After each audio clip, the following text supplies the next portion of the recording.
भारत में जो ये भीषण गर्मी पड़ रही है ना, ये अब सिर्फ मौसम की बात नहीं रह गई है। ये एक बहुत बड़ा संकट बन चुका है। एक ऐसा संकट जो बिल्कुल एक प्रेशर कुकर की तरह पूरे देश को अपनी चपेट में ले रहा है। तो चलिए समझते हैं कि आखिर ये हो कैसे रहा है और इसका असर कितना गहरा है। ये सुनने में शायद थोड़ा अजीब लगे, पर यह बिल्कुल सच है। आज हालत यह है कि दिल्ली और अहमदाबाद जैसे हमारे शहरों में तापमान सऊदी अरब और दुबई जैसे खाड़ी देशों से भी ज्यादा रिकॉर्ड किया जा रहा है। और बात यहीं खत्म नहीं होती। क्या आप जानते हैं कि इसी साल 21 अप्रैल को दुनिया के जो 20 सबसे गर्म शहर थे, उनमें से 19, जी हां 19 शहर अकेले भारत के थे। ये कोई इत्तेफाक नहीं है, बल्कि एक बहुत ही चिंताजनक ट्रेंड की तरफ इशारा है। सबसे पहले तो हमें यह समझना होगा कि ये कोई सामान्य गर्मी का मौसम नहीं है। अब जो लू यानी हीटवेव चल रही है, वो पहले से कहीं ज्यादा लंबी, कहीं ज्यादा तेज और समय से बहुत पहले आ रही है। असल में ये एक तरह का एक्सट्रीम क्लाइमेट स्ट्रेस है।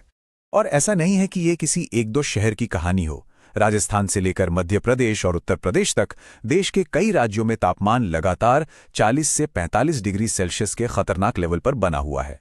लेकिन सवाल ये है कि आखिर ऐसा हो क्यों रहा है? इसके पीछे एक वैज्ञानिक वजह है जिसे कहते हैं हीट डोम। चलिए इसे समझने के लिए हम अपने प्रेशर कुकर वाले उदाहरण पर वापस चलते हैं। तो होता क्या है कि हमारे वायुमंडल में एक हाई प्रेशर सिस्टम एक ढक्कन की तरह काम करने लगता है। ये गर्म हवा को धरती के पास ही फंसा लेता है और उसे ऊपर उठने ही नहीं देता। इसका नतीजा, वो हवा दबकर और भी ज्यादा गर्म होती जाती है। इसे 3 बहुत ही आसान स्टेप्स में समझिए। पहला, हाई प्रेशर ने गर्म हवा को फंसा लिया। दूसरा, ये फंसी हुई हवा अंदर ही अंदर और गर्म होती रही। और तीसरा, गर्मी कहीं बाहर निकल ही नहीं पा रही, बस बन गया एक प्रेशर कुकर।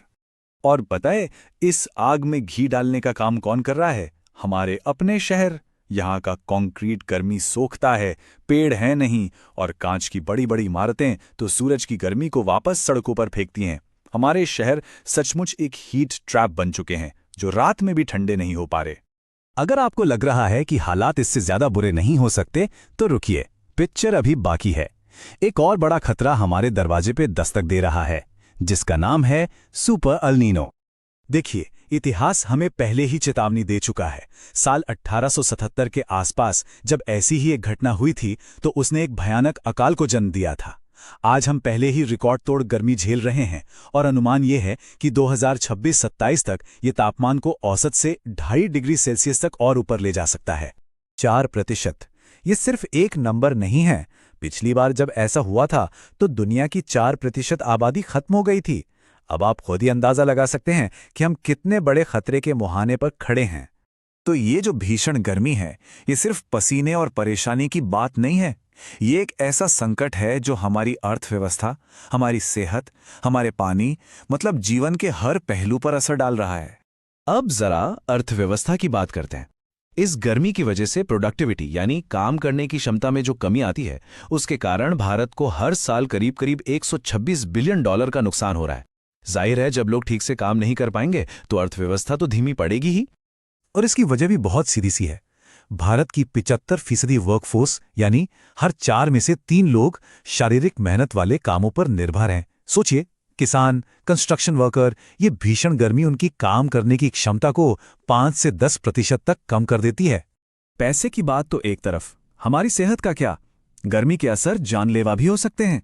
डिहाइड्रेशन और मांसपेशियों में ऐंठन तो आम बात है, लेकिन ये हीट स्ट्रोक तक जा सकती है, जो कुछ ही देर में शरीर के अंगों को फेल कर सकता है। ये एक पब्लिक हेल्थ इमरजेंसी से कम नहीं है। अब बात करते हैं पानी की, जिसके बिना जीवन ही संभव नहीं है। इस गर्मी के साथ साथ भारत एक बड़े जल संकट की तरफ बढ़ रहा है। देश के 166 बड़े जलाशयों में उनकी क्षमता का 44% से भी कम पानी बचा है। गंगा और कृष्णा जैसी हमारी बड़ी नदियां भी खतरनाक स्तर तक सूख रही हैं। और जाहिर सी बात है, जब हर तरफ इतना सूखा और गर्मी होगी तो आग लगने का खतरा तो बढ़ेगा ही। देश भर में आग लगने की बड़ी घटनाओं में जो बढ़ोतरी देखी जा रही है, उसका सीधा संबंध मौसम के इन्हीं बिगड़े हालातों से है। तो अब सवाल ये उठता है कि क्या इस प्रेशर कुकर का प्रेशर कम करने का कोई तरीका है? अच्छी खबर यह है कि हाँ, तरीके हैं। हमारे पास शॉर्ट टर्म यानी फौरी उपाय भी हैं और लॉन्ग टर्म यानी लंबे समय के समाधान भी मौजूद हैं। देखिए, तुरंत राहत के लिए ORS बांटना, सड़कों पर पानी छिड़कना या फिर काम और स्कूल के घंटे बदलने जैसे कदम उठाए जा सकते हैं। लेकिन असली और टिकाऊ समाधान के लिए हमें अपने शहरों को ही बदलना होगा, जैसे कि ठंडी छतें बनाना, ज्यादा से ज्यादा पेड़ लगाना और बेहतर बिल्डिंग मटेरियल का इस्तेमाल करना। और हाँ, हम सब भी अपनी तरफ से बहुत कुछ कर सकते हैं।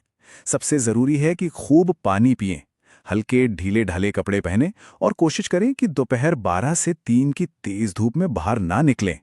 और हाँ, भारी और तला भुना खाना भी थोड़ा अवॉइड करें। आपको शायद यकीन ना हो, लेकिन क्या आप जानते हैं कि एक अकेला आम का पेड़ उतनी ठंडक पैदा करता है जितनी 5 एयर कंडीशनर मिलकर 1000 घंटे में करते हैं?